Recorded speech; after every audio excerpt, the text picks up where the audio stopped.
Hi നമസ്കാരം, എല്ലാവർക്കും big screen മീഡിയയിലേക്ക് സ്വാഗതം. ഞാനിന്ന് വന്നിരിക്കുന്നത് നിവിൻ പോളി നായകനായി ബി ഉണ്ണികൃഷ്ണന്റെ സംവിധാനത്തിൽ ഇന്ന് തിയേറ്ററുകളിൽ എത്തിയ പ്രതിച്ഛായ എന്ന മൂവിയുടെ റിവ്യൂമായിട്ടാണ്. ആദ്യം തന്നെ പറയട്ടെ, ഈ ഒരു മൂവി റിലീസ് ആവുന്നത് തന്നെ ഞാൻ കഴിഞ്ഞ ആഴ്ചയാണ് അറിഞ്ഞത്. അതായത് തീരെ പ്രൊമോഷൻസ് വളരെയധികം കുറവായിരുന്നു. ഈ ഒരു സിനിമ പ്രൊഡ്യൂസ് ചെയ്തിരിക്കുന്നത് ഗോകുലം ഗോപാലനും അതുപോലെ തന്നെ ആദി ഇലിമിനേഷൻസും ചേർന്നിട്ടാണ്. സംവിധായകനായിട്ടുള്ള ബി ഉണ്ണികൃഷ്ണൻ ഒരു ഇടതുപക്ഷ അനുഭാവിയാണ്. അതുകൊണ്ട് തന്നെ ആ ഒരു ചായ്വ് സിനിമയിലുടനീളം നമുക്ക് കാണുവാനായിട്ടും സാധിക്കും.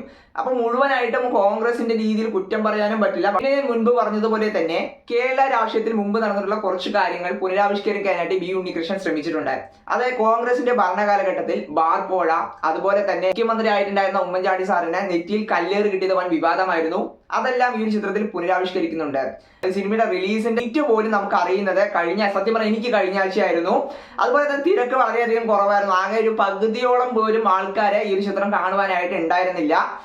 അപ്പോൾ ഒത്തിരി കൂടി പ്രൊമോഷൻസ് നൽകിയിരുന്നുവെങ്കിൽ, കാരണം ഈ ഒരു സിനിമ കണ്ടൊരു ആളെന്ന നിലയ്ക്ക് എനിക്ക് പറയുകയാണെങ്കിൽ ബി ഉണ്ണികൃഷ്ണന്റെ മുൻ ചിത്രങ്ങളെ അപേക്ഷിച്ച് എത്രത്തോളം ബെറ്റർ ആണ് ഈ ഒരു ചിത്രം. അതുകൊണ്ട് തന്നെ എനിക്കൊരു എബോ ആവറേജ് അനുഭവമാണ് പ്രതിച്ഛായ കണ്ടപ്പോൾ തോന്നിയത്. അപ്പോൾ ഈ ഒരു സിനിമയിൽ പ്രധാന കഥാപാത്രങ്ങളായി എത്തുന്നത് നിവിൻ പോളിയെ കൂടാതെ ഈ ഒരു ചിത്രത്തിൽ പ്രധാന കഥാപാത്രങ്ങളായി എത്തുന്നത് നിഷാന്ത് സാഗർ, സായ് കുമാർ, ബാലചന്ദ്ര മേനോൻ, അതുപോലെ തന്നെ ഹരിശ്രീ അശോകൻ, ഷറഫുദ്ദീനാണ് ഈ ഒരു ചിത്രത്തിൽ വില്ലനായിട്ട് എത്തുന്നത്. അപ്പോൾ ഇത്രയും താരങ്ങളാണ് ഈ ഒരു സിനിമയിൽ പ്രധാന കഥാപാത്രങ്ങളായിട്ട് എത്തുന്നത്.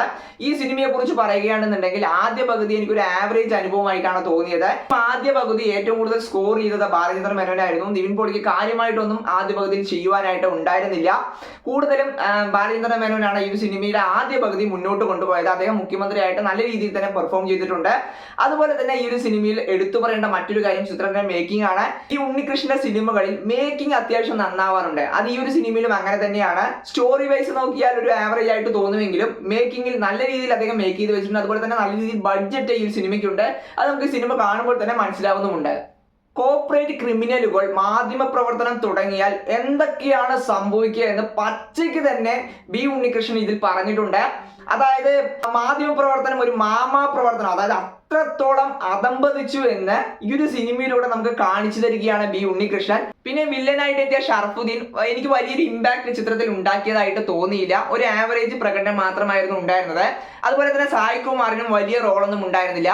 പിന്നെ പെർഫോമൻസിൽ എടുത്തു പറയേണ്ടത് ഹരിശ്രീ അശോകൻ, നിഷാന്ത് സാഗർ എന്നിവർ അവർക്ക് കിട്ടിയ റോളുകൾ നല്ല രീതിയിൽ തന്നെ ചെയ്തിട്ടുണ്ട്. അതുപോലെ തന്നെ മണിയമ്പിള്ള രാജുവിന്റെ വേഷവും നന്നായിട്ട് തന്നെ തോന്നി. മാധ്യമങ്ങൾ മാധ്യമധർമ്മം വെടിഞ്ഞ് എന്ത് തരം താഴ്ന്ന പ്രവൃത്തിയും ചെയ്യുമെന്ന് പ്രതിച്ഛായ നമുക്ക് കാട്ടിത്തരുന്നു. നിവിൻ പോളി ഈ ഒരു ചിത്രത്തിൽ നല്ല രീതിയിൽ പെർഫോം ചെയ്തിട്ടുണ്ടെങ്കിലും ഈ ഒരു സിനിമയിലെ ഏറ്റവും കിടു പെർഫോമൻസ് എന്ന് പറയുന്നത് സബിത ആനന്ദ് എന്ന ആക്ട്രസിൻ്റെതാണ്. അതായത് നിവിൻ പോളിയുടെ അമ്മയായിട്ട് എത്തുന്ന ഒരു ക്യാരക്ടറാണ്. കിടുവായിട്ടൊരു നമ്മളൊരു ഒട്ടും പ്രതീക്ഷിക്കാത്ത രീതിയിലുള്ള ഒരു പ്രകടനമാണ് അവർ ഈ ഒരു സിനിമയിൽ കാഴ്ചവെച്ചിരിക്കുന്നത്. ഇനി ചിത്രത്തിന്റെ നെഗറ്റീവ് നോക്കുകയാണെങ്കിൽ പ്രധാന നെഗറ്റീവ് എന്നത് പ്രഡിക്റ്റബിൾ ആണ്. അതായത് സിനിമ തുടങ്ങുന്നത് മുതൽ അവസാനിക്കുന്നത് വരെ അടുത്തതായിട്ട് എന്ത് നടക്കുമെന്ന് നമുക്ക് പ്രെഡിക്റ്റ് ചെയ്യാനായിട്ട് സാധിക്കുമായിരുന്നു. ഈവൻ ക്ലൈമാക്സ് വരെ അങ്ങനെ തന്നെയായിരുന്നു ഉണ്ടായിരുന്നത്.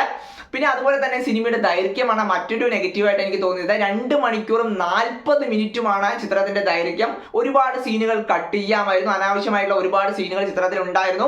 അത് നമുക്ക് നല്ല രീതിയിൽ ലാഗ് ഫീൽ ചെയ്യാനായിട്ടും കാരണമായിട്ടുണ്ട്. അപ്പോൾ ഈ ഒരു സിനിമയെ കുറിച്ചുള്ള എന്റെ അഭിപ്രായം ചോദിച്ചു കഴിഞ്ഞാൽ എനിക്കൊരു എബോ ആവറേജ് അഭിപ്രായമാണ് ചിത്രത്തെ കുറിച്ചുള്ളത്.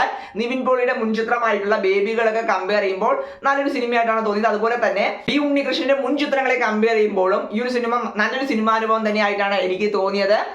എനിക്ക് മെയിനായിട്ട് തോന്നിയ ഒരു കാര്യം എന്ന് പറഞ്ഞാൽ കുറച്ചുകൂടി പ്രൊമോഷൻസ് ഈ ഒരു സിനിമയുടെ ഭാഗമായിട്ട് നടന്നിരുന്നു എങ്കിൽ അത്യാവശ്യം ആളുകൾ ഈ ഒരു സിനിമ ആദ്യ ദിനം തന്നെ കണ്ടേനെ.